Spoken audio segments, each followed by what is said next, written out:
कुछ ऐसा देखा जो शायद अभी के हिसाब से फिट नहीं बैठ रहा। मतलब कुछ अलग ही था ये कंटेंट। देखो, आमतौर पे हम जो कंटेंट देखते हैं वो मतलब प्रेजेंट में चल रहे सिनेरियो के ऊपर बेस्ड होता है। मतलब जैसा इन्वायरमेंट है, जैसा कल्चर है, ऐसा थिंकिंग के साथ आता है। कोई आउट ऑफ द थिंकिंग की अगर कोई सीरीज आ जाए तो मतलब आज से अगर तुम 5-7 साल आगे जाके उस सीरीज को देखो फिर भी तुम्हें लगे कि यार ये मास्टरपीस है। तो चुप। मतलब आज के VFX, आज के टूल्स को लेकर हम कुछ नेक्स्ट लेवल चीज बनाए, ऐसा हो भाई खतरनाक ही हो जाएगा। कुछ ऐसा होगा कि भाई हम लोग सोच ही नहीं पाएंगे। ठीक ऐसा ही हुआ मेरे साथ। अभी जो मैंने सीरीज देखी, सपने देखे तुम नींद में, तुम उठे, तुम्हें पता चला कि अरे यार अभी तो मैं सपना देख रहा था। अगर ऐसा हो कि हम लोग अभी प्रेजेंट में जी रहे हैं, अचानक कहीं नींद टूटे और हमें लगे कि हम सपना देख रहे हैं, समझ रहे हो बात को? ये आउट ऑफ द थिंकिंग नहीं हो जाएगा? कुछ अलग ही सोच लिया, कुछ अलग ही हो गया। देखो, हम जब सपने देखते हैं तो हमें भी नहीं पता होता कि हम ये रियल है या नहीं है। हमें तो लग रहा होता है, हम फील भी करते हैं, हमें लगता है यही रियल है। क्या वो रियल होता है? नहीं। अगर हम इस प्रेजेंट को जी रहे हैं, अचानक नींद टूटे और हमें पता चले कि यार ये रियल ही नहीं था, ठीक ऐसे ही लूप, समझ रहे हो? लूप मतलब एक ऐसा लूप जिसमें हम कितना भी नींद खुले हमारी, एक जगह से हम उठे वहीं पे, मतलब पूरी की पूरी हम जिंदगी जी ले, हमारी डेथ हो जाए, फिर हम वहीं से उठ जाए। कुछ अलग ही लग रहा है ना? मतलब हम कभी मरेंगे ही नहीं। असल में हम बहुत मतलब लूप में फ्यूचर देख रहे हैं।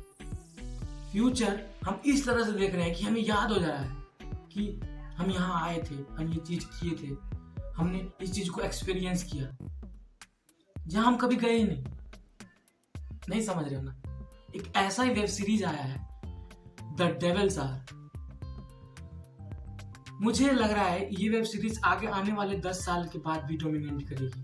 अगर कोई बंदा उठा के इस वेब सीरीज को देखे और कहे कि भाई ये नॉनसेंस पेश किया है, मैं उससे पूछना चाहूंगा, क्या पता ऐसा हो जाए? क्या पता हम जगे और हमें पता चले कि यार हम जो जी रहे थे वो रियल है ही नहीं। मतलब इस वेब सीरीज की जो कहानी है कुछ ऐसी ही यार, कॉम्प्लेक्स है। मतलब चीजें सोच से बाहर है। एक बंदा होता है जो बार बार मरता है, लेकिन वो उसी जगह से उठता है जहां से वो स्टार्टिंग में उठा था।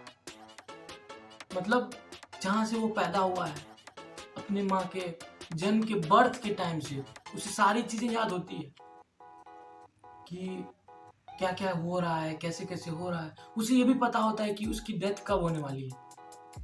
अगले बार जब वो जन्म लेता है, फिर से वो धीरे धीरे उसे पता चलता है मेरी डेथ होने वाली है 10 साल या 12 साल में।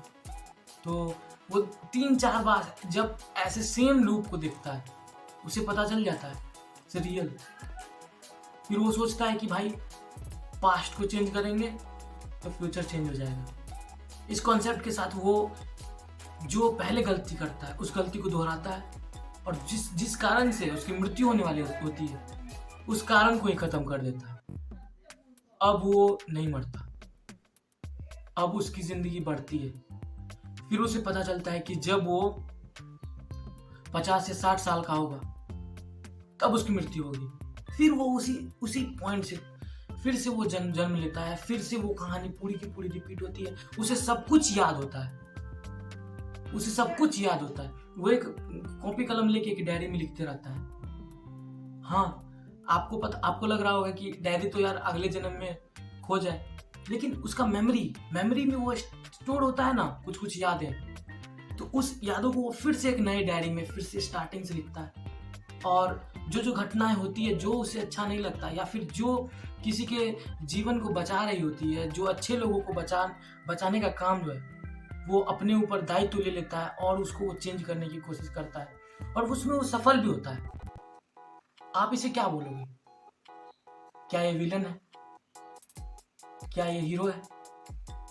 और अगर इसे यही काम करने में किसी को मारना पड़े, लीगली नहीं, इलीगली, तब आप इसे क्या कहोगे? क्या ये विलन है? क्या ये हीरो है?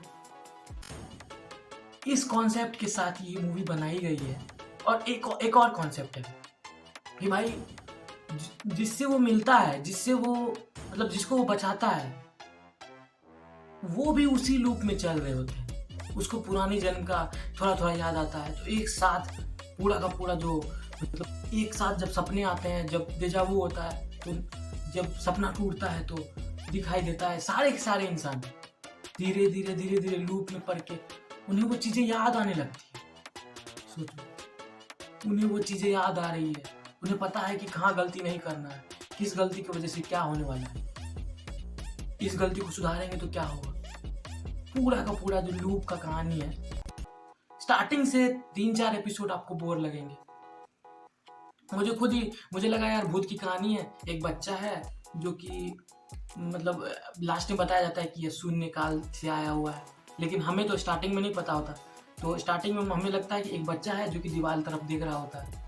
तो मुझे तो यार बहुत सारे स्टोरीज ऐसे ही थी जिसमें जो कोई दीवार की तरफ देख रहा होता है, इसका मतलब है कि उसके पार कोई दुनिया है, या फिर उस दुनिया से कोई आ रहा है, या फिर कोई भूत की कहानी, या फिर कोई स्पिरिट को दिख रहा होता है। लेकिन इसमें कुछ अलग ही कॉन्सेप्ट है। ये थ्रिलर है, ये क्राइम है, ये एक अलग लेवल का मूवी है। भूत नहीं है भाई साहब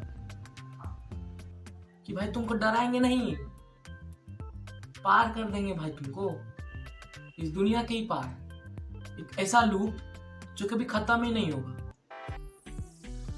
कहानी बहुत ही इंटरेस्टिंग है। अगर आपको एक्सपीरियंस करना है एक नेक्स्ट लेवल चीज, तो ये आपके लिए बनी है। द डेविल्स आर, जरूर देखें, जहां भी मिले वहां देखें, भरवा के देखें। हॉलीवुड का किसी मूवी के लिए मैंने इतना नहीं बोला, लेकिन इस मूवी के लिए मैं कहूँगा जरूर देखें। आपको लगेगा कि ये मूवी 10 साल आगे चल रही है। आज के प्रेजेंट सिनेरियो, मूवी इंडस्ट्री का बारे में बात कर रहा हूँ, मूवी इंडस्ट्री की जो सिनेरियो है ना, उससे 10 साल आगे चल रही है, कुछ अलग लुक है। Thank you.